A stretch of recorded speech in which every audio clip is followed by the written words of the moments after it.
Good morning. I'm here to discuss a critical incident which resulted in an aggravated kidnapping and hostage situation at the Broadmoor Apartments on July 18, 2019. It started when the Fort Worth police received a distress call from a mother stating that her daughter and two other family members were being held hostage inside her apartment by her ex-boyfriend. She managed to escape and contact police. Officers Lancaster, Robinson, Valencia, Johnson, and CIT Officer Landon were the first to arrive. Sergeant Birchfield later arrived and provided a ballistic shield. The officers approached the apartment, which was located inside a breezeway on the second story. The officer that entered first was Lancaster.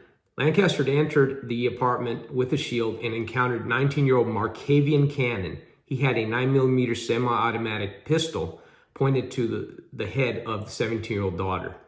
There were two other family members huddled inside the hallway, as can be seen.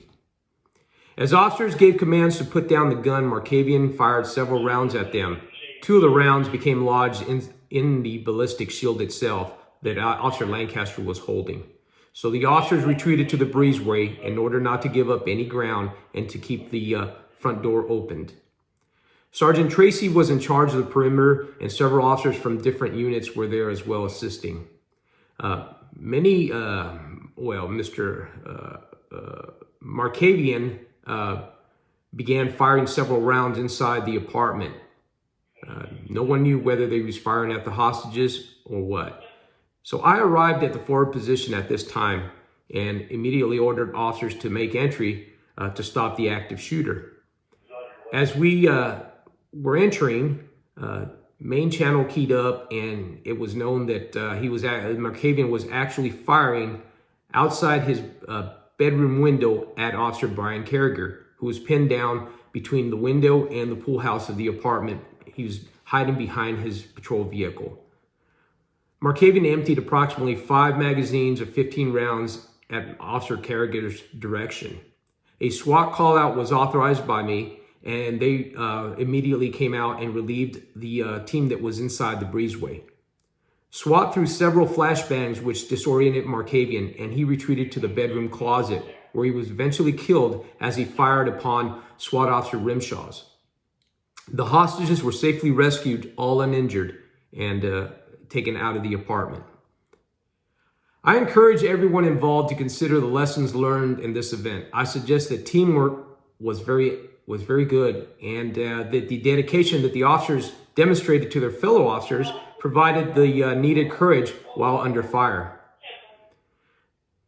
Everyone inside the breezeway was ready to enter the apartments once I gave the order and gunfire was heard. There was no hesitation when the order was given. This is proof positive that everyone has adopted the new directive, which calls to engage an active shooter instead of just contain. The initial entry team's use of available equipment proved crucial and corollary for them not being shot. The ballistic shield worked perfectly. I also want to commend the line supervisors' leadership. Their tactics, clear and straightforward commands, while suppressed under fire, were excellent. I believe Officer Carragher's discipline was the most admirable. He never shot back into the apartment, even though he was taking heavy fire. This incident also exposed some of the vulnerabilities that we had during our response. Obviously, Officer Carragher's vehicle was parked too close to the apartment and in a very dangerous, vulnerable position. Also, we had a situation where orders were given for the perimeter gate of the apartment complex to be cut down to allow for SWAT to enter through the north. Now, there was several deputy chiefs and captains on scene that were giving conflicting orders. This caused a problem in our unified command structure. But overall, the media, other leaders from other agencies, and pretty much the general public gave praise to the way it was handled. And the professionalism that was demonstrated by all those involved was responsible for the success of the mission, whose priority was always to save the lives of the hostages. That concludes our debriefing. If there are any questions, I'll open the floor. Thank you very much.